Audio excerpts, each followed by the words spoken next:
আবু সাইদ মুগ্ধ। আমার ভাই কবর 24-এর এই জুলাই গণঅভ্যুত্থানে আমাদের অসংখ্য ছাত্র এবং জনতা এই খুনি হাসিনা কর্তৃক খুন হয়েছে। আমরা এই ছাত্র এবং জনতার পক্ষ থেকে আজকের এই জুলাই বিপ্লবের বর্ষপূর্তি উপলক্ষে আমরা এই খুনের বিচার দাবি করছি।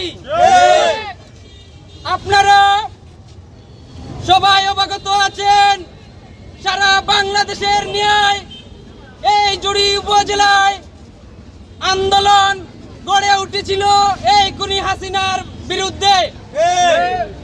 আমরা এই জুড়ি উপজেলায় আন্দোলন করতে গিয়ে অসংখ্য ভাই এবং বোনেরা এই ছাত্রলীগ এবং পুলিশের নির্যাতনের শিকার হয়েছে।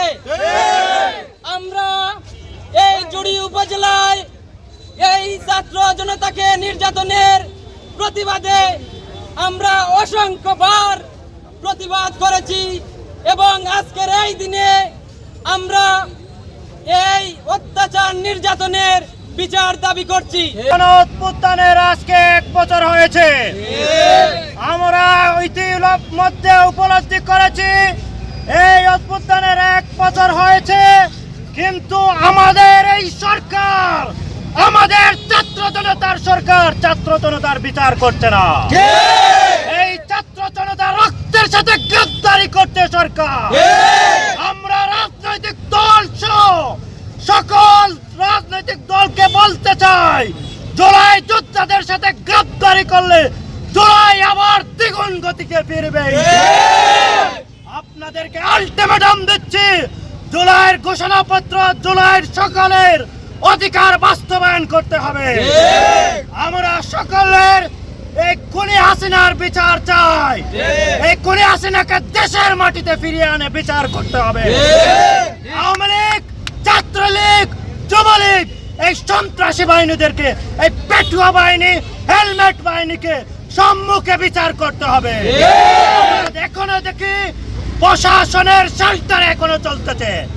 এই প্রশাসনকে আমরা হুঁশিয়ারি দিতে চাই, এই প্রশাসনের আমরা তোয়াক্কা করিনি এই 5 আগস্টের আগে। আমরা প্রশাসনকে স্মরণ করিয়ে দিতে চাই, তাদের বুলেটের সামনে আমাদের বুক পেতে দাঁড়িয়ে আন্দোলন করেছিল। আমরা আবারও শহীদ হব, আবারও যুদ্ধ করব, কিন্তু প্রশাসনকে হুঁশিয়ারি দিতে চাই, আমরা শুধুমাত্র এই সরকার পতনের আন্দোলন করিনি, টোটাল এই দেশের প্রেক্ষাপট পরিবর্তনের আন্দোলন করেছিলাম। এই দেশের যত ধরনের দুর্নীতি, চাঁদাবাজি, প্রশাসনের মধ্যে যে দুর্নীতি, চাঁদাবাজি রয়েছে আমরা দেখতে পাচ্ছি, সেই দুর্নীতি, চাঁদাবাজি করতে না পারলে আমরা কাম ধরে বেরিয়ে টেনে আনবো তাদেরকে।